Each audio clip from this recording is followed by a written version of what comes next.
안녕하세요. 썰스타그램입니다. 오늘의 사연 시작해볼게요.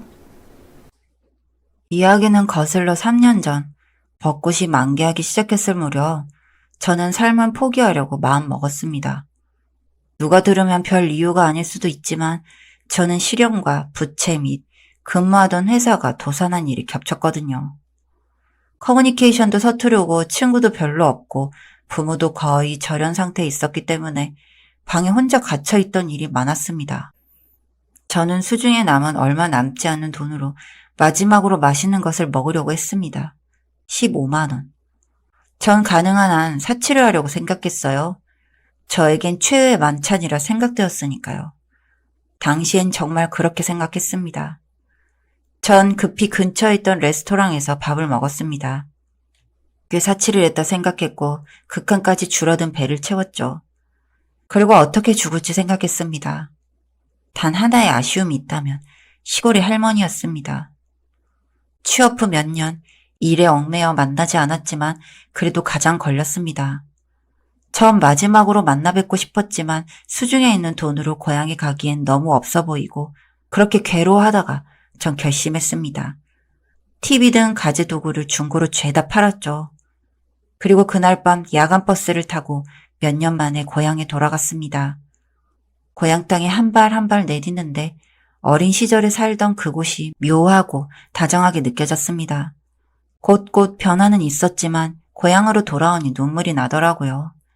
제가 처한 상황 때문에 더 그랬는지 모르겠습니다. 그리고 할머니는 만나러 갔고 할머니는 그런 절 보며 부드럽게 웃으며 맞아주셨습니다. 저도 할머니도 많은 말은 없었지만 눈물을 흘리기 시작했죠. 그러다가 할머니께서 그러시더군요. 온다고 말이라도 하지. 밥은 먹었어? 라고요. 우리 할머니가 맞았습니다. 오랜만에 본 할머니는 더 작아지고 늙으셨습니다. 당연한 거였지만 눈물이 멈추지 않았어요. 현실에 대한 억울함과 다양한 감정이 뇌리를 스쳤습니다. 맛있는 거 먹여야 하는데 집에 먹을 게 없는데 어쩌지? 할머니의 말을 듣고 저는 근처에 있는 슈퍼로 향했습니다. 걸어서 몇 분, 작은 슈퍼. 음식을 사고 돌아가려고 할 때 누군가 어깨를 툭툭 쳤고 뒤돌아보니 여자 점원이었습니다. 저 죄송한데 계산 안 한 거 있는 것 같은데요? 뭔가 싶었습니다. 하, 장난이야. 너 옛날 살고 있었던 진수 맞지? 나 기억나? 완전 그대로네. 바뀐 게 하나도 없어. 처음에 누군지 몰랐는데 얼굴을 몇 초간 쳐다보니 내가 아는 애다. 분명히 기억이 난다. 단지 이름이 나오지 않을 뿐이었습니다. 여하튼 고향에 살았을 때 분명 초등학교를 같이 다녔던 기억이 나더라고요. 전 적당히 상냥한 웃음을 지었습니다. 기억 못하나 보네. 내가 너무 이뻐졌나? 나 곧 알바 끝나니까 조금만 기다려. 아무 생각 없이 입구에서 기다렸고 기다린 지 20분 그녀가 나타났습니다. 반가워. 오랜만이네. 언제 돌아온 거야? 저기 미안한데 너 이름이 기억이 나질 않아. 분명히 알긴 하는데.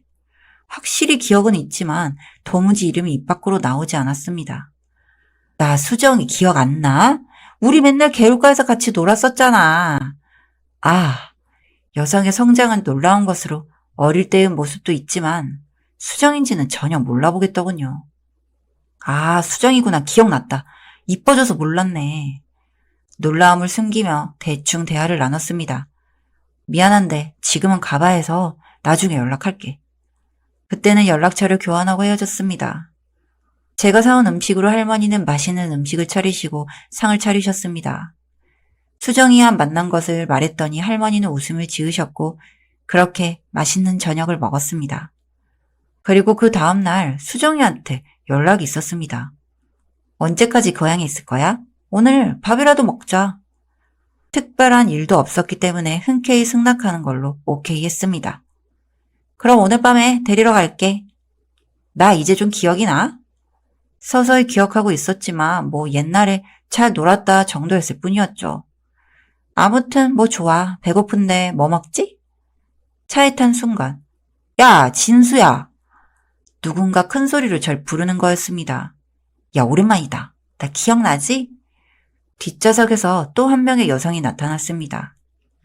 뒷좌석에서 나타난 것은 예슬이었습니다. 제 기억 속엔 수정이보다 기억이 더 있었어요. 몇 마디 대화를 마치고 우리 셋은 근처 식당으로 갔습니다. 어렸을 때 되게 많이 왔었던 식당이어서 그런지 설레는 마음을 숨길 수가 없었습니다. 그리고 식당에 도착하자마자 식당 할머니는 제게 말을 걸어 오셨습니다. 진수야, 엄청 오랜만이네. 전 식당 할머니를 돌아보았고 어릴 적 식당에 왔을 때 친절하시던 아주머니가 겹쳐졌습니다. 세월이 많이 흘러 아주머니가 많이 늙었던 것이었죠. 맛있는 걸 시키고 음식이 나왔고 음식을 먹고 있는데 갑자기 눈물이 쏟아졌습니다. 현실에 대한 힘듦과 오랜만에 고향에 와서 느껴지는 감정들이 복잡하게 얽혔던 것 같습니다. 그런 저를 보면서 수정이와 예슬이는 무슨 일 있냐면서 걱정해 주었습니다. 그렇게 전 밥을 먹고 할머니에게 돌아갔습니다. 그리고 어제는 말하지 못했던 할머니와 떨어져 있었을 시간에 이야기를 했습니다. 이상하게 할머니와 이야기를 하던 도중 눈물이 자주 흘렀습니다. 그리고 다음날 아침 탁자에 놓여있던 할머니가 자주 해주시던 볶음밥을 먹어치웠습니다. 그런데 가슴이 답답해지고 호흡이 곤란해졌고 그렇게 전 의식을 잃어버렸습니다. 그때의 느낌은 정말 차라리 죽었으면 좋겠다는 생각이 들 정도로 괴로웠던 것 같습니다. 그렇게 눈을 떠보니 전 병원에 있었고 들은 이야기로는 전 의식을 잃고 사흘이나 지났다고 하더군요. 그동안 의사가 열심히 치료해주고 옆에서 할머니가 극심하게 보살펴 주셨다는 말을 들었습니다.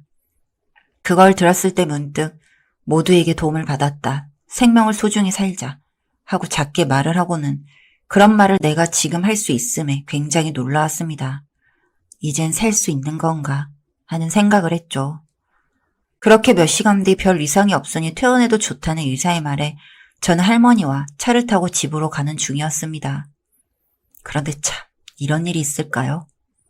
그렇게 집으로 가는 길에 음주운전을 한 대형 트럭이 미끄러져 부딪혀 오고 우리가 타고 있던 차는 전봇대를 들이박았습니다. 순식간에 일어난 사고였죠. 저는 다시 정신을 잃었고 깨어나니 병원이었습니다. 그렇게 깨어났고 할머니가 떠오른 저는 할머니를 찾았지만 보이지 않았습니다. 그리고 얼마 뒤 눈시울을 붉히며 수정이와 예슬이가 들어왔습니다. 할머니와 지금 만날 수는 없는 상황이며 할머니는 중상을 입었다고 했고 할머니의 상태가 위중하다고 알려주더군요. 전 그 자리에서 죽고만 싶었습니다. 정말 애타게 바랬지만 일주일 뒤 할머니는 숨을 거두셨습니다. 참 야속했습니다.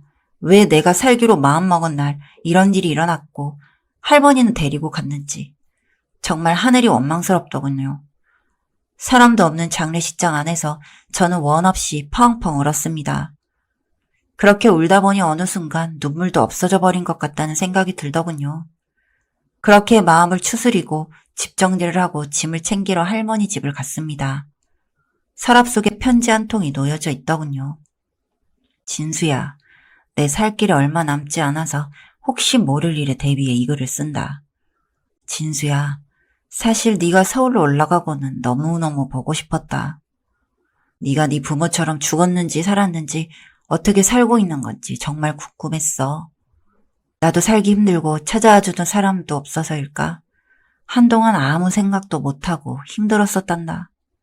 하지만 진수 네가 갑작스럽게 찾아왔을 때 난 정말 놀라고 기뻤단다. 네가 힘들다는 건 난 다 알고 있어, 진수야. 하지만 하늘이 무너져도 솟아날 구멍은 있다는 말이 있단다. 인생이 다 내 마음대로만 된다면 얼마나 좋겠니? 내가 살아보니까 인생은 등산과도 같더라. 올라가는 길이 있다면 내려가는 길도 있다. 그 말은즉 내려가는 길이 있다면 올라가는 길도 분명히 있다는 것이야. 네가 지금 힘든 건 내려가는 길을 걷고 있어서 그런 거야. 너의 지금 힘든 상황을 극복한다면 분명히 좋은 일들이 많이 일어날 것이다. 진수 네가 태어나고 얼마 안 지나 부모를 잃고 내가 혼자 키울 때 얼마나 사랑스러웠는지 아니? 어렸을 때부터 말썽도 많고 장난꾸러기라 많이 혼도내고 했지만 널 키울 때가 가장 사랑스러웠고 인생에서 가장 행복했단다. 이 할머니에게 그동안 연락도 못하고 했던 것에 대한 죄책감 같은 건 가지지 않았으면 좋겠다. 그리고 혹여나 다른 생각 하지 말고 잘 살아. 그래야 할머니가 하늘나라에서도 진수 생각하면서 잘 지내지. 할머니가 진수 많이 보살펴 줄게. 진수야, 태어나줘서 정말 고맙단다. 나에겐 누구보다 네가 소중해. 지금은 비록 힘들겠지만 극복한다면 분명히 좋은 날이 올 거란 걸 잊지 말고 잘 살아야 해. 그것이 인생이란다. 사랑한다, 진수야. 전 그 글을 보고 주저앉아 펑펑 울었습니다.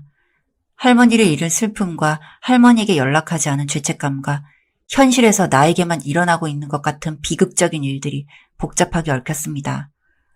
그리고 할머니의 편지 옆엔 통장 하나가 있었고 그 통장 안엔 거액의 돈이 들어 있었습니다. 나중에 듣기로는 할머니가 가지고 있던 논밭이 개발이 되면서 많은 보상을 받았는데 그걸 할머니는 한 푼도 쓰지 않고 제가 오기만을 기다렸다고 했습니다.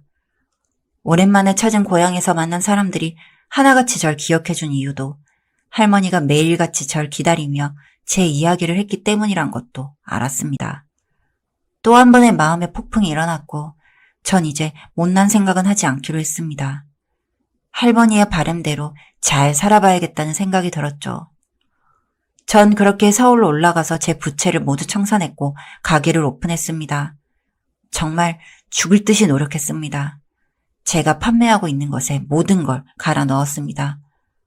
그렇게 하루하루쯤 버티다 보니 3년쯤 뒤엔 새로운 사랑을 만났고 가정을 이루었습니다.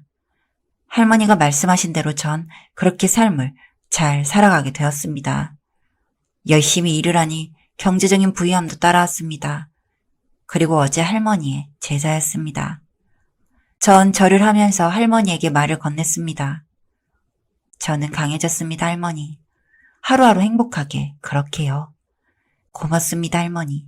잘 지내고 계시죠? 다시 할머니를 만나러 제가 갈 때까지 절 기다려주세요. 할머니가 보시기에 뿌듯할 만큼 열심히 살아내고 가겠습니다. 여기까지 썰스타그램이었습니다. 구독과 좋아요 부탁드릴게요.